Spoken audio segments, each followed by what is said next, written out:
এবারের হজের সফরে আমি যখন আসতেছিলাম, তো বিমানের ভেতরে একটা ছেলের সাথে আমার দেখা হয়েছে, যে বিমানের খেদমতে আছে, বিমান ক্রু। সে এসে আমার নাম জিজ্ঞেসছে, আমারে কয় তোমার নাম কি। ওর কাছে আমার নাম আছে, কারণ ওদের কাছে লিস্ট আছে যে এই বিজনেস ক্লাসে কারা কারা বসা আছে, ওদের খেদমত করতে হবে, তো খাতায় নাম আছে। কিন্তু আমাকে এসে জিজ্ঞেস করতেছে, তুমি কি খালিদ সাইফুল্লাহ আইয়ুবী? এবারে খালিদ সাইফুল্লাহ আইয়ুবী? আমি বললাম হ্যাঁ, আমি খালিদ সাইফুল্লাহ আইয়ুবী। তা আমি জিজ্ঞেস করলাম, ইউর নেম, তোমার নাম কি? কয় আমার নাম আলী। ওর নাম কি? হ্যাঁ, আলী। তা আমি খুশি হয়েছি, যাক খেদমতে একটা মুসলমান পাওয়া গেছে। দিলে দিলে ভিতরে ভিতরে খুশি হয়েছি। তো যখন সময় চলতেছে, ও আমার জন্য খাবার নিয়ে আসে, পানি নিয়ে আসে, জুস নিয়ে আসে। ওর সাথে একটু খাতির টাতির বাড়ছে আর কি। খাতির যখন বাড়ছে, তো আমার দাড়ি ধরে বলতেছে, ইউ আর এ সুন্নি মুসলিম। তোমার দাড়ি দেখা মনে হয় তুমি সুন্নি মুসলিম। তুমি কি সুন্নি মুসলিম? তা আমি বুঝছি ও কি বুঝাইতে চায়। তাই আমি বললাম হ্যাঁ, আই এম এ সুন্নি মুসলিম, আমি সুন্নি মুসলিম। তা আমি বললাম, ইউ আর এ সুন্নি মুসলিম, তুমি কি সুন্নি মুসলিম? তো তখন একটা নিরাশা সহকারে একটা উত্তর দিতেছে, কয় না, আমি মুসলিম না, আমি খ্রিস্টান। তো তুমি যে খ্রিস্টান, তো তোমার নাম আলী হইল কিভাবে? তখন ও বলতেছে, মাই গ্র্যান্ডফাদার ইজ মুসলিম, আমার দাদা মুসলিম ছিল। আমার দাদা এবং দাদি এরা কি ছিল? মুসলিম ছিল। মাই গ্র্যান্ডফাদার ইজ মুসলিম, আমার দাদা মুসলিম, আমার বাবাও মুসলিম ছিল, কিন্তু আমার মা খ্রিস্টান ছিল। এর মা হইল খ্রিস্টান। এর মা যখন খ্রিস্টান আর বাপ যখন মুসলিম, মুসলিম পিতার ঔরসে তার জন্ম হয়েছে। তো ওদের চার ভাইয়ের নাম ওর বাবায় খলিফাতুল মুসলিমিনদের নামে মিলায়া মিলায়া রাখছে। এক ছেলের নাম রাখছে আবু বকর, আর এক ছেলের নাম রাখছে ওমর, আর এক ছেলের নাম রাখছে ওসমান, আর এক ছেলের নাম আলী, ওর নাম আলী। সে বলে যে আমার আব্বা, তো আমরা যখন ছোট তখনই আমার বাপ মারা গেছে। মারা যাওয়ার পরে বাবার তরবিয়ত থেকে আমরা বঞ্চিত হয়ে গেছি। এবার আমাদের দেখভাল শুরু করছে আমাদের মা আমাগরে খ্রিস্টান তরবিয়ত দেওয়াইছে, এবং আমরা খ্রিস্ট ধর্মকেই চিনেছি, শিখেছি এবং বিবাহ করেছি খ্রিস্টান। এরপর থেকে আমরা মুসলিম নাই, এরপর থেকে আমরা পারিবারিকভাবে এখন খ্রিস্টান হয়ে গেছি সব, কিন্তু দাদা মুসলিম ছিল। ওর এই কথাটা আমাকে অনেক কান্দাইছে। আমি এই আকাশের উপরে একা একা, আমার ঘুম হারাম হয়ে গেছে। আমি এই 4.5-5 ঘন্টার জার্নি শুধু কাঁদছি আর চোখের পানি পড়ছে, আর চিন্তা করছি, হায় রে, দাদা তো মুসলিম ছিল, কিন্তু নাতি এসে খ্রিস্টান হয়ে গেল। কালের ঘূর্ণিপাকে, জমানার চক্করে দাদা ছিল মুসলিম, নাতি হলো খ্রিস্টান। আমরা তো এখন মুসলিম আছি, কিন্তু আমাদের নাতি অথবা নাতির ঘরের পুতির হালাত কি হবে, এটা আমাদের প্রজন্মের মুসলিমরা যদি চিন্তা না করে, তাহলে তার ঔরসে দেখা যাবে জন্মে ছিল মুসলিম, কিন্তু সে ইসলাম হারিয়ে বেঈমান হয়ে কবরে চলে গেছে। এবং এটা এখন এটা অহরহ যে মুসলিম হিসেবে জন্মাচ্ছে, নামের শুরুতে মুহাম্মদ থাকলেও ইসলাম বলতে তার ভিতরে কিছু নাই, অথবা জাতীয় পরিচয়পত্রে তার নামে মুসলিম লেখা থাকলেও এই মুসলিম তো কাদিয়ানীদের পরিচয়পত্রেও লেখা আছে। ঠিক না বেঠিক? কাদিয়ানীদের পরিচয়পত্রে, কোমরের পিছনে একটা বালিশ দাও তো, কোমরে নিচে। এখন তো কাদিয়ানীদের পরিচয়পত্রেও লেখা আছে মুসলিম। তো কাদিয়ানীরা কি মুসলিম? কথা বলেন না কেন? মুসলিম, কিন্তু জাতীয় পরিচয়পত্রে কি আছে লেখা? মুসলিম। অথবা পাসপোর্টে তো লেখা আছে মুসলিম, কিন্তু তারা তো কাদিয়ানি। তার মানে কাদিয়ানি কাফের, এটা যদি কেউ সন্দেহ করে যে কাদিয়ানির কি আসলেই কাফের, তাহলে সেও কাফের হয়ে যাবে। ঠিক না বে ঠিক? কাদিয়ানি যে কাফের এটা যদি কেউ সন্দেহ করে, সেও তার ঈমান নষ্ট হয়ে যাবে। এমনকি শেখুল ইসলাম আল্লামা শাহ আহমদ শফি রহমতুল্লাহ আলাই তিনি তো ওনার ফতোয়া দিয়ে গেছেন, কাদিয়ানিকে যারা কাফের বলবে না তারাও কাফের হয়ে যাবে। কাদিয়ানিকে যারা কাফের বলবে না তারাও কি হয়ে যাবে? বলেন তাহলে কাদিয়ানিরা কি মুসলমান না কাফের? তোমরাও কও, কাদিয়ানিরা কি মুসলমান না কাফের? কাফের। তো এই যে ওদের পরিচয়পত্রে তো লেখা আছে মুসলিম, ওদের পাসপোর্টে লেখা আছে মুসলিম, কিন্তু আসলে ওরা কি আছে? শাহবাগীদের সাথে যারা চলাফেরা করা, শাহবাগী মতদর্শে যারা নিজেদের জীবন গঠন করছে, আমাদের বাংলাদেশের ঢাকা বিশ্ববিদ্যালয়ের ছেলেপেলে যেগুলো আসাদনূর মার্কা হয়ে গেছে, এগুলোর নামে শুরুতে তো মুহাম্মদ আছে, অথবা জাতীয় পরিচয়পত্রে তো ওরা মুসলিম হিসেবে পরিচয় আছে, আসলে ঈমান নষ্ট করে নাস্তিক হয়ে গেছে। অথচ ওদের বাবাও মুসলমান, ওদের মাও মুসলমান, ওদের দাদাও মুসলমান, ওদের দাদিও মুসলমান। এই তো দিন যাইতেছে, ধীরে ধীরে মুসলিম ঘরে বেঈমানের জন্ম শুরু হয়ে গেছে মানুষের ভেতরে। দেখেন ইবাদতের আগ্রহ, এটা দিন যাইতেছে, বাড়তেছে না কমতেছে? বলেন আওয়াজ করে, বাড়তেছে না কমতেছে? গুনাহের যে ছড়াছড়ি দিন যাইতেছে, এটা কি কমতেছে না বাড়তেছে? এইভাবেই মানুষের মূল্য, জমানার মূল্য কমতেছে। আলা রাসূলুল্লাহি সাল্লাল্লাহু আলাইহি ওয়াসাল্লাম, قال رسول الله صلى الله عليه وسلم خير القرون قرني ثم الذين يلونهم ثم الذين يلونهم। আল্লাহর রাসূল বলেন যে সবচেয়ে উত্তম জমানা হলো আমার জমানা, নবীজির জমানাটা সবচেয়ে উত্তম জমানা। ওই জমানায় ঘরে ঘরে সাচ্চা পাক্কা মুসলমান ছিল, ঘরে ঘরে মুসলমান যারা মুমিন যারা ছিল, এরা ছিল পাক্কা। কত পাক্কা মুমিন ছিল যে এদের একজন পাক্কা মুমিনকে যদি একদিকে রাখা হয়, আর সারা দুনিয়ার সব মুমিন যদি আর একদিকে রাখা হয়, নবীর যুগের একজন মুমিনের মূল্য কিয়ামত পর্যন্ত আনেওয়ালা সকল ইমানদারের চাইতে বেশি দামি, সকল ইমানদারের চাইতে বেশি দামি। এই যে হালাত তাদের ছিল, এইটা হলো জমানায় নবুয়তের তারা কাছাকাছি ছিল, নবীর যুগের কাছাকাছি ছিল। এ কারণে আমাদের এক বুজুর্গ ছিলেন হাকিম তিরমিজি রহমতুল্লাহ আলাইহি, একদিকে হাফিজুল হাদিস, বড় মুহাদ্দিস ছিলেন, হাফিজুল হাদিস অনেক বড় মুহাদ্দিস ছিলেন একদিকে, আবার তিনি চিকিৎসকও ছিলেন, মুহাদ্দিস সাহেব ডাক্তার সাহেব, মানে মুহাদ্দিস সাহেব আবার ডাক্তার সাহেব ছিলেন। এবং এই পৃথিবীতে সর্বপ্রথম যারা সার্জারি চিকিৎসা শুরু করে, সার্জারি চিকিৎসা কিন্তু আগে ছিল না।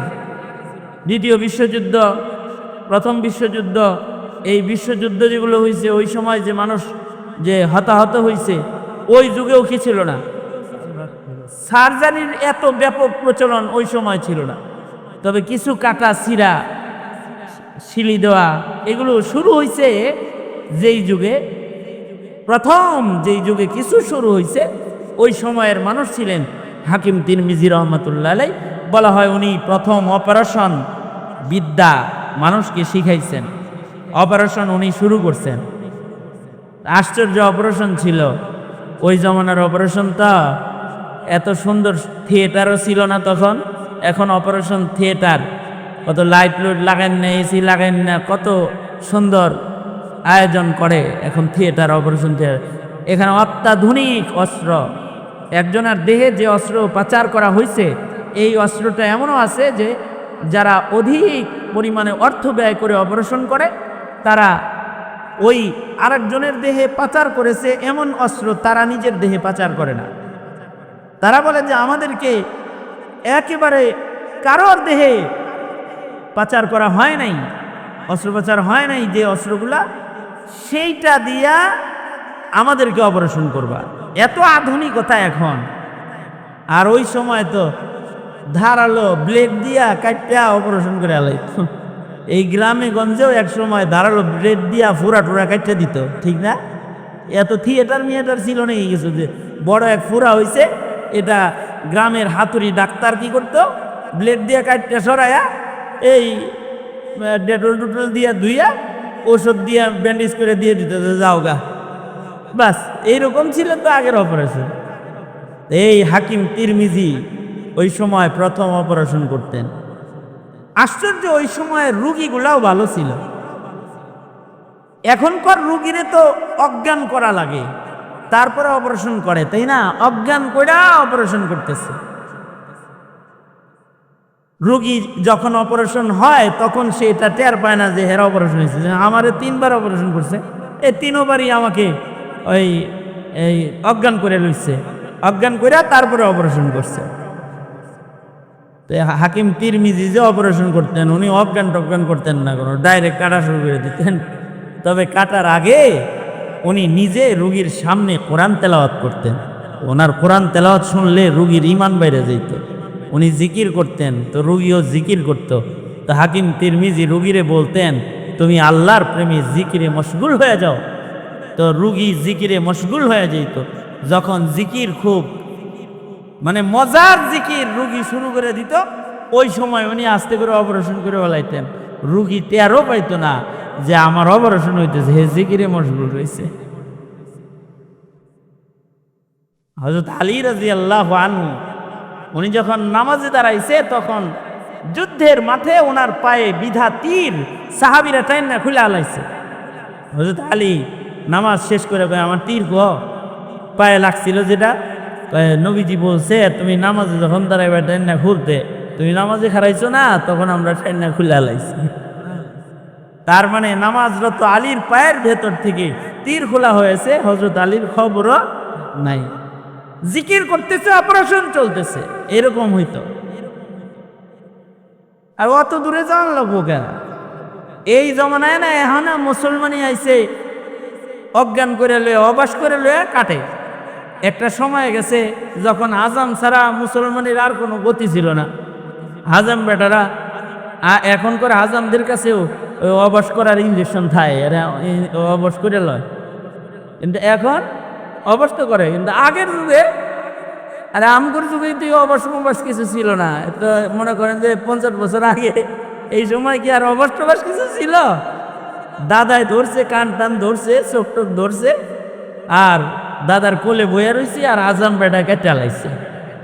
তারপরেও আজামে যখন দেখছে যে কাটাকাটি তো দেখবার লাগছে রে, হাজাম তো চালাক, হাজাম আমিও দেখতেছি যে কি কামটা গড়াইতেছে কি, কিন্তু এ তো দেখছে যে হে তো রুগী তো দেখতেছে রে, তখন সে আমার মনোযোগকে তার দিকে নেওয়ার জন্য বিভিন্ন মানে কবিতা পড়া শুরু করছে। হ্যাঁ পরদিহি অমুক জ্ঞানে অমুকখানে অমুক অমুক অমুক পাকিস্তান ভারত বরিশাল, এরকম এই মন্ত্র টন্ত্র পড়ায়া অন্য মনস্ক করে আস্তে করে কেটে ফেলাই দিয়েছে। কতক্ষণ পরে দেখি যে রক্তে লাল কিছু নাই সামনে। এই তো হালাত। যদি হাজাম বেটার এই মন্ত্রের যদি আসর থাকে, তাহলে আল্লাহ পাকের জিকিরের আসর নাই। দিল দিয়া যখন কেউ জিকির শুরু করছে, তখন অপারেশন হয়ে গেছে, তাল পায় নাই। মানুষগুলার ইবাদত বন্দিগির ভেতরে আলাদা একটা তাসির তখন ছিল, এখন এইটা বিদ্যমান নাই, আগে ছিল। হাকিম তিরমিজি রহমতুল্লাহ আলাইহি ওনার যৌবনে উনি ওনার বুড়া বয়সে একবার উনি অজু বানাইতেছেন, আসরের নামাজের অজু করতেছেন। উনি যখন অজু করতেছেন তখন ওনার জোয়ানকালের একটা কথা মনে হয়েছে, জোয়ানকালের একটা ইতিহাস ওনার স্মরণ হয়েছে।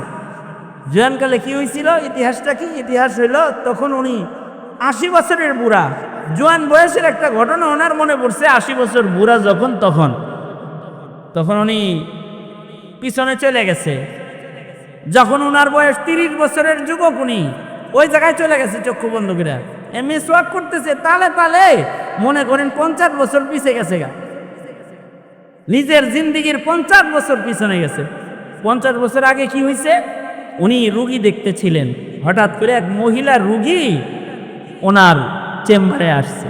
আইসা মহিলা রুগী বলে কি, হাকিম তিরমিজি আপনার সাথে কথা আছে, এগুলো একটু গোপন কথা, গোপন রোগ, এইটা পাবলিকের সামনে বলা যাবে না, সব রুগী দেখা শেষ করেন তারপরে আমার অসুখটা বলুন। তা আগের জমানার মানুষ মুখলিস ছিল, উনি ভাবছেন যে রোগ তাইলে সবার সামনে বইলে লজ্জা দেওয়ার দরকার কি মহিলাটারে। সব রুগী দেখা শেষ করে তো হেরে কইছে, ঠিক আছে তোমার কি রোগ এবার বলো। তা উনি নিচের দিকে মাথা দিয়া রুগীর রোগ শুনবেন বলে কানটা ওনার দিকে সেট করে রাখছে। রুগী সামনের থেকে কয়, কান দিয়া রোগ শুনুন লাগবো না, আপনি একটু চোখটা খোলেন। চোখ খুলছে, পরে দেখি যে এই বেডি নিজের চেহারা খুইলা সুন্দর চেহারা প্রদর্শন করছে। প্রদর্শন করে বলে, হাকিম সাহেব আমার তো জেসমানি কোনো রোগ না, আমার যে তা প্রেম রোগে ধরছে, আমি আপনার প্রেমে পাগল হয়েছি। বিয়ের আগে মানুষের দেহন যায়, আপনি আমারে এক নজর দেখে আলান, যদি পছন্দ হয় তো আমারে আপনি বিয়ে করে আলান, আমি আপনার খাদেমা হয়ে থাকবার চাই। হাকিম তিরমিজি উনি তো ভয় পেয়ে গেছেন, উনি জোরে করে ইস্তেগফার শুরু করেছেন, আস্তাগফিরুল্লাহ আস্তাগফিরুল্লাহ আস্তাগফিরুল্লাহ, বেডিও পায় আস্তাগফিরুল্লাহ আস্তাগফিরুল্লাহ আস্তাগফিরুল্লাহ। ঘরের বাইরে যারা আছে তারা সবাই মনে করতেছেন, হায় রে রুগীও মুত্তাকি, হাকিম তো মুত্তাকি, আগে থেকে আমরা জানি কি আস্তাগফিরুল্লাহ হইতেছে, বাইরে থেকে হেরাও কয় আস্তাগফিরুল্লাহ আস্তাগফিরুল্লাহ। এরই ভিতর দিয়ে রুগী দেখাও শেষ। রুগীকে বলছে, তুমি যাও তো তাড়াতাড়ি, যাও তাড়াতাড়ি যাও, তোমার রোগ ভালো করে দেয় আল্লাহ, আমি দোয়া করবো। বিদায় করে দিছেন। 50 বছর পরে যে হাকিম তিরমিজির ওযু করার সময় মনে হয়েছে এই ঘটনা, যে বেডি একটা আইছিল, তখন উনি চিন্তা করতেন, ইস অল্প কয়েকদিনের জন্য বিয়েটা করে হালাই দিতাম, তাও তো একটা ভালো মানুষ কাছে পাইতাম, কিছু দিন। এই যে ওনার দিলের ভেতরে 50 বছর পরে একটা চিন্তা আসছে, হায় রে চান্সটা হারাইলাম রে। এইটা আসার পরে উনি চিন্তা করতেছেন যে 50 বছর আগে আমি আস্তাগফিরুল্লাহ পড়ছি, ইমান কত ভালো ছিল, আর 50 বছর পরে এখন কবরে যামু, চুল দাড়ি সব পাকছে, এখন চিন্তা করতেছে হায় রে চান্সটা হারাই লাইছি, ইমান তাহলে কত কমজোর হইছে। এই পেরেশানিতে, আপনারা ঠিক কইলেন না, আগেই না বুঝতে ঠিক কইছেন মিয়া, এই পেরেশানিতে হাকিম তিরমিজি ওযু বানায়া তাড়াতাড়ি মসজিদে যায় সিজদায় পড়ে কান্না শুরু করছে। আল্লাহকে বলতেছে, আল্লাহ তাইলে তো 30 বছর আগে আমার মৃত্যু হইলে আমার ইমানের রং ভালো ছিল, 30 বছর পরে আমার নজর দুনিয়ার উপরে গেছে। 50 বছর আগে 30 বছরের যুবক যখন আমি ছিলাম তখন আমার ইমান ভালো ছিল, এখন তাইলে আমার ইমান বুঝি কমজোর হয়ে গেছে। এই যে একটা টেনশন, চিন্তা, এই চিন্তায় হাকিম তিরমিজি মসজিদের ভেতরে কান্না শুরু করেছে। আসর থেকে মাগরিব পর্যন্ত, সেজদা পর্যন্ত কাঁদছেন, মসজিদ থেকে বের হয় না। মাগরিব থেকে এশা পর্যন্ত রুনাজারি করেছেন, বের হয় না। তওবা করতেছেন, আল্লাহর কাছে কাঁদতেছেন, ও আল্লাহ আমার ঈমান তুমি মজবুত বানায় দাও। খুব রুনাজারি করতেছেন, কান্নাকাটি করতেছেন মসজিদের ভেতরে। কানতে কানতে এক পর্যায়ে উনি এশার পরে মসজিদের ভেতরে এই কানতে কানতে ঘুমায় পড়েছেন। ঘুমের ঘরে স্বপ্ন দেখেন সাইয়্যিদুল মুরসালিন মুহাম্মাদুর রাসূলুল্লাহ সাল্লাল্লাহু আলাইহি ওয়াসাল্লাম হাকিম তিরমিজির কাছে আসছেন। স্বপ্নে নবীজির সাথে জিয়ারত হয়ে গেছে। আল্লাহর রাসূল বলতেছেন, ইয়া তিরমিজি, হাকিম সাহেব কাঁদতেছো কে, এত কান্দো কে রে, কি হয়েছে তোমার? কয় হুজুর, আমার হযরত আল্লাহর নবী, আমার তো ঈমান দুর্বল হয়ে গেছে গা, আমি আগের হাকিম নাই, আমি অনেক অবনতি হয়েছে আমার, এই পেরেশানিতে কাঁদতেছি, না জানি মহান আল্লাহ আমাকে ধরপাকড় করে, আমি তো মহান আল্লাহ পাকের গিরিফ ধরপাকড়, এটাকে ভয় পাই, এজন্য কাঁদতেছে। আমাদের এই যুগের মানুষ মনে করেন যে কিছুদিন আগে যখন মোবাইল ছিল না, তখন আমাদের ঈমান মজবুত ছিল বেশি। তখন আমাদের ফেসবুকও লাগে নাই, ইউটিউবও লাগে নাই, 50 জনের লোকে কথাও আমাদের বলা লাগে নাই। আমরা নিরিবিলি থাকছি তো বসে বসে আল্লাহ আল্লাহ আল্লাহ আল্লাহ জিকির করতে পারছি। কি ঠিক না? কথাটা এরকম না? আমাদের হালত এরকম ছিল না আগে? জিকির করছি তখন, তখন আমাদের এত কিছু লাগে নাই। আর এই উন্নতির যুগ আসার পরে এখন কোরআন মজিদ হাতে নেওয়ার মতো সুযোগ আমাদের নাই। সব সময় আমাদের দুনাত মোবাইল আটকায় রাখে, তাসবিহ পড়ার সুযোগ নাই, মোবাইল আমাদের হাতকে আটকায় রাখে। যেখানে বসে থাকি কানে মোবাইল আছে, হাতে মোবাইল আছে, কথা চলতেছে, অবসর নাই। আমরা তো যেন আমাদের এখন অন্য কোনো জিনিস এসে অবসরের ইবাদতের সময়টাকে দখল করে ফেলেছে। ঠিক না বে ঠিক? আমি আমার হালত বলতেছি, আপনাদের হালত মনে হয় ভালো না, কি বলেন? আমার যে ভালো এরকম, আপনাদের এরকম, আপনাদেরও এরকম না? এই আমি যা বলতেছি এরকম না যে আগে যে অবস্থাটা ছিল এখন সেই অবস্থাটা আপনারও নাই? তাহলে বলেন তো আমাদের ঈমানের উন্নতি হয়েছে না অবনতি হয়েছে? কিন্তু হাকিম তিরমিজির তো এহসাস অনুভূতিতে এটা আসছে, আমাদের যে এহসাস অনুভূতিটা আহেও না। আমাদের যে ঈমান নষ্ট হয়েছে এই অনুভূতি আমাদের আসে না, এটা আমাদের জাগ্রতই হয় না কখনো যে আমাদের একটু অবনতি হয়েছে, এটা আমরা কখনো চিন্তাও করি না। হাকিম তিরমিজিকে আল্লাহর রাসূল বলে, স্বপ্নযোগী নবীজি বলছেন, কেঁদো না, কেঁদো না। কোনো বান্দা কোনো কিছু কল্পনা করলেই তার আমলনামায় গুনাহ লেখা হয় না। তোমার একটা কল্পনা হয়েছে, কল্পনার কারণে কেউ গুনাহগার হয় না, বরঞ্চ কল্পনা আসার পরে যখন তুমি তওবা করেছো আর আল্লাহর ভয়ে রুনাজারি করেছো, তোমার দারাজাত বুলন্দ হয়েছে। কারণ আল্লাহ তাআলা বান্দা যদি ভুলে গুনাহ করে ফেলে তাতেও বান্দাকে আল্লাহ তাআলা ধরপাকড় করবেন না। বান্দা গুনার কল্পনা নয়, বান্দা যদি কোনো গুনাহ ভুলে করে এর জন্য মহান আল্লাহ বান্দাকে নরমি করেছেন। বান্দাকে আল্লাহ তাআলা দোয়া শিখাইছেন, রব্বানা লা তুআখিযনা ইন নাসিনা আও আখতানা, রব্বানা ওয়ালা তাহমিল আলাইনা ইসরান কামা হামালতাহু আলাল্লাযীনা মিন ক্বাবলিনা। আল্লাহ নিজেই দোয়া শিখাইছে, হে আল্লাহ ভুলে যদি কোনো অপরাধ আমার হয় এইটার জন্য আপনি আমারে ধরপাকড় করেন না। আল্লাহ তো নরমি করছে, তো বুঝলাম আমার গুনাহ লেখা হয় নাই, কিন্তু আমার ভিতরে রুম হইল কেন আল্লাহর নবী? তা আল্লাহর রাসূল বলেন, তিরমিজি তুমি 50 বছর আগে জমানায়ে নবুয়তের কাছাকাছি ছিলা। তুমি যখন জোয়ান ছিলা তখন ছিলা তুমি জমানায়ে নবুয়তের কাছাকাছি, আর 50 বছর পরে তুমি এখন হইছো কিয়ামতের কাছাকাছি। 50 বছর তো অন্ধকারের দিকে আগাইছো, আলোর থেকে দূরে সরছো। জমানায়ে নবুয়তের কাছাকাছি যখন ছিলা তখন তোমার ঈমান মজবুত বেশি ছিল, তখন জমিনে আলো বেশি ছিল। জমানায়ে নবুয়ত থেকে মানুষ দূরে সরতেছে, জমিনে আধার বাড়তেছে। আচ্ছা, এটা যদি হাকিম তিরমিজির আমলেরই এই দশা হয়, তাহলে এই জমানার আমাদের কি দশা? হ্যাঁ, ১৫০০ বছর আগে মুহাম্মদুর রাসূলুল্লাহ সাল্লাল্লাহু আলাইহি ওয়াসাল্লাম আসছেন, তখন যে মানুষের ঈমান আর আমলি রোশনি ছিল, এই জমানায় এসে তো সেই ঈমান আর রোশনি এখন আমাদের ভিতরে বাকি নাই। সঙ্গত কারণেই আমাদের সন্তানদেরও ঈমান ধীরে ধীরে দুর্বল হইতেছে, কিন্তু দিন যাইতেছে ঈমান দুর্বল হইতেছে। প্রজন্মের ঈমান ঠিক করার জন্য, প্রজন্মের মানুষকে মুত্তাকি বানাইবার জন্য সবচেয়ে আসান রাস্তা হলো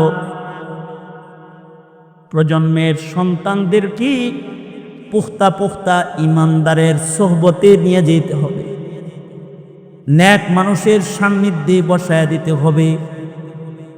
নেক সান্নিধ্য যত বেশি বাড়বে প্রজন্মের মুসলমানদের ঈমান তত বাড়বে। কারণ সৎসঙ্গে স্বর্গবাস, অসৎ সঙ্গে সর্বনাশ। সঙ্গ দোষ যত বাড়তেছে, মানুষের মধ্যে দোষ তত বেশি ছড়াইতেছে। এ সঙ্গ দোষকে দূর করে উত্তম সঙ্গ, উত্তম সংস্রব, এটা যত সমাজের প্রজন্মের ভেতরে বাড়িয়ে দেওয়া যাবে, সোহবত সান্নিধ্য নেককারদের সাথে বেশি বাড়াইলে ঈমান মজবুত হয়ে যাবে, ঈমানের একটা উন্নতি হবে। মনে করেন এই যে এই মাদারিসগুলো আল্লাহওয়ালারা যে করছেন, উদ্দেশ্য কি? উদ্দেশ্য হলো নেক মানুষের সিলসিলা জারি রাখা, যাদের সান্নিধ্যে গিয়ে বেঈমান ঈমানদার হবে অথবা দুর্বল ঈমানদারদের ঈমান মজবুত হবে। দুর্বল সমাজকে ঈমানী পথে পরিচালিত করতে একটা কাফেলা লাগবে, যারা সমাজের মানুষের ভেতরে মেহনত করবে। এই মেহনতের সিলসিলা এটা জারি রাখার জন্যই আমাদের আকাবিররা মাদ্রাসা প্রতিষ্ঠা করছে। আল্লাহওয়ালাদের সোহবত শূন্য যেন না হয়ে যায়, কারণ আর তো নবী আইব না, আর নবী আসবে না, নবুয়াত শেষ। আমাদের নবীজির মাধ্যমে নবুয়াতের সিলসিলা শেষ হয়ে গেছে, আমাদের নবী খাতামুন নবীন। তাহলে কিয়ামত পর্যন্ত মানুষ যারা, তাদের ঈমান আমল ঠিক করবে কারা? তাদের ঈমান আমলগুলো ঠিক হবে একটা কাফেলা দিয়া। তারা হলো ওয়ারাসাতুল আম্বিয়া, ওলামায়ে কেরাম, যারা নবীদের ওয়ারিস। এই ওয়ারাসাতের সিলসিলা দিয়া নবীজির নবুয়তের রেখে যাওয়া আমানতগুলোর হিফাজত হবে এবং জমিনের মানুষের ঈমান আমালগুলো সংরক্ষণ হবে। নবী আলাইহিস সালাতু ওয়াস সালামের ওয়ারিসরা, আলেম উলামারা, এরা হলো নায়েবে নবী। আমাদের নবী যে শেষ নবী, এইটার একটা দলিল হইল এটাও যে আমাদের নবীর উম্মতের ভেতরেই নায়েবে নবী আছে। পৃথিবীর কোন নবীর উম্মতের ভেতরে নায়েবে নবী নাই। আমাদের নবীর উম্মতের ভেতরে কি আছে? নায়েবে নবী আছে। পৃথিবীর কোন পয়গম্বরের উম্মতের ভেতরে নায়েবে নবী নাই। আমাদের নবীর উম্মতের ভেতরে নায়েবে নবী কিয়ামত পর্যন্ত থাকবে। নায়েবে নবীদের কাজ কি? তারা বাতিলকে বাতিল হিসেবে চিহ্নিত করে দিবে, হককে হক হিসেবে দেখায়া মানুষদেরকে হকের পথে চলার রাস্তা দেখায়া দিবে।